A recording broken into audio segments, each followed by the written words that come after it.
Naging usap-usapan muli sa social media sina Kylin Alcantara at basketball player na si Kobe Paras. Ito ay nang ibinida ni Kobe at nirepost nito ang isang cute na larawan ni Kylin sa kanyang Instagram story. Matatandaan na naintrigang nagde-date umano ang dalawa makalipas ang ilang linggo nang kumalat sa social media ang espekulasyon na may namamagitan sa kanila base sa kanilang mga social media posts. Namataan sila sa kanilang IG stories na magkapareho ang lugar kung nasaan sila sa oras na iyon, kaya naman umugong kaagad ang espekulasyon. Sa naging Instagram story ni Kobe, makikita ang Instagram post ni Kylin at sinamahan pa ito ni Kobe ng isang heart emoji.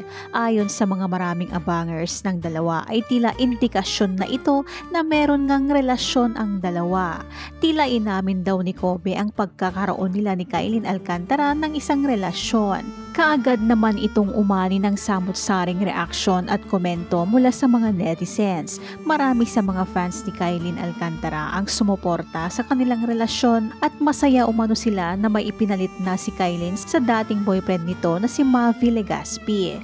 May mga nagsasabi pang talagang perfect ang pagpapalit ni Kylin dahil mas pogi ang kanyang ipinalit kaysa kanyang naunang boyfriend. Pinuri rin nila ngayon ang bagong couple dahil bagay na bagay umano ang dalawa.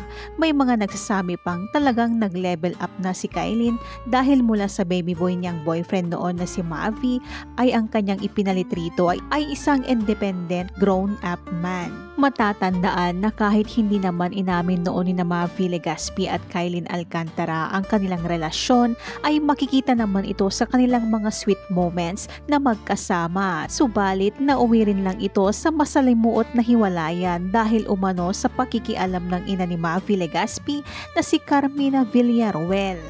Narito naman ang mga kilig comments ng kanilang fans.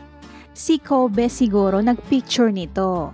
Nice, congrats Bebe, deserve mo yan. Mga basher mo, don't mind them. Hanggang ngawa lang sila, be happy always. Napapunta tuloy ako dito sa IG pero bagay talaga silang dalawa. At Coco Paras, kinilig ako to the highest level sa inyo. Mag-aminan na kayo dami nang nag-aabang.